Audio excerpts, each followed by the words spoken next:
नमस्कार बंधुरा आज के आमी बनाते चलेছি এই যে ইলিশ এই ইলিশ দিয়ে বেগুন হবে। আমি ইলিশ মাছগুলোকে ধুয়ে নিয়ে এসেছি আর এবার নুন হলুদ মাখিয়ে আর ইলিশ বেগুন হবে। পরিমাণ মতো নুন দেব আর হলুদ দেব।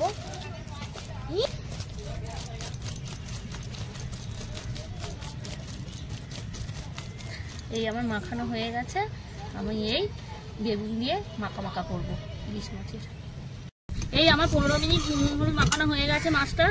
এবারে আমি এই ভাজবো, তেল গরম হয়ে গেছে। ইলিশ মাছগুলো এক এক করে দিয়ে দেবো। আজকের আমার এই নুনটা উনানে নতুন উনান উদ্বোধন হচ্ছে।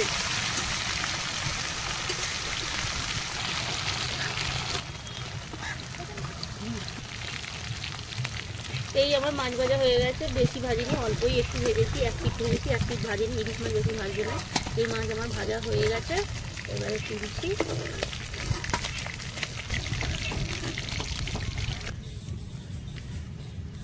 এই আমার মাছ ভাজা হয়ে গেছে, আমি এবার রান্নার পর্বে যাব। এই আমি বেগুনগুলো ভেজে রান্না করবো। মাছের ঝোলে বেগুন ভেজে দিলে একটু স্বাদটা ভালো লাগে। এই আমার মাছের ঝোলের বেগুনগুলো ভাজা হয়ে গেছে, তুলে রাখবো। শুকনো লঙ্কা, সর্ষে আর জিরে মরিচ ফোড়ন দেবো।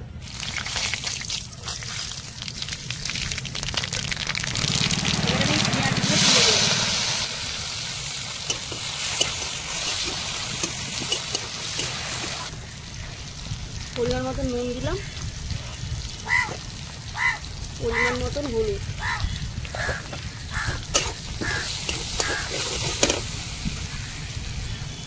আলুগুলো তুলে দেবো, কাঁচা লঙ্কা,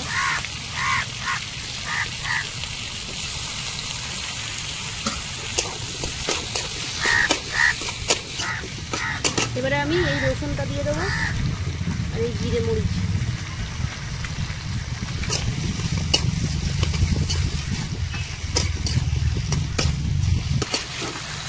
আমি গোলমরিচ আর কাশ্মীরি লঙ্কা গুঁড়োটা দিয়ে দেবো।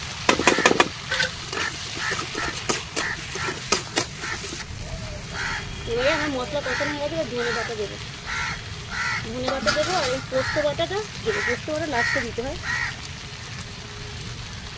ইলিশ মাছে পোস্ত বাটা দিলে একটু তরকারির ঝোলটা টেস্টি হয়, খেতে ভালো লাগে। একটুখানি জল দেবো মশলাটা কষাবার জন্য। এবারে জলটা মরে গেলে লাস্টে জল দেবো।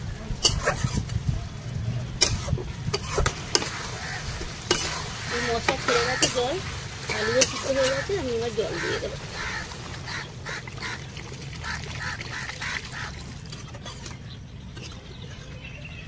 ঢাকনাটা দিয়ে দেবো।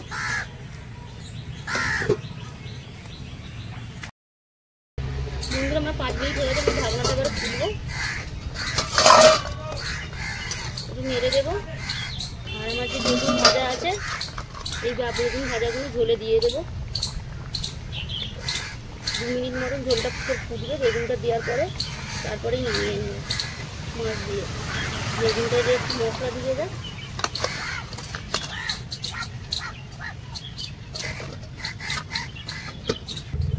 এই আমার 2 মিনিট হয়ে গেছে, ঢাকনা খুলবো। বেগুনটা দিয়েছি, মশলাটা মনে দিয়েই গেছে, বেগুনের মশলা দিয়ে গেছে। এবার আমি মাছ দেবো।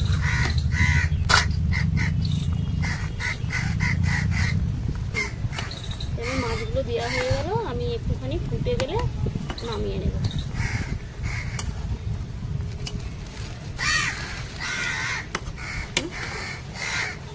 ঢাকনাটা দিয়ে দেবো।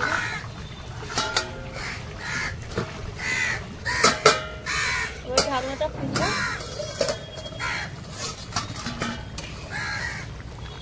পুরো তেল বেরিয়ে গেছে বেগুনের। এবার মাছটা নামিয়ে নেব।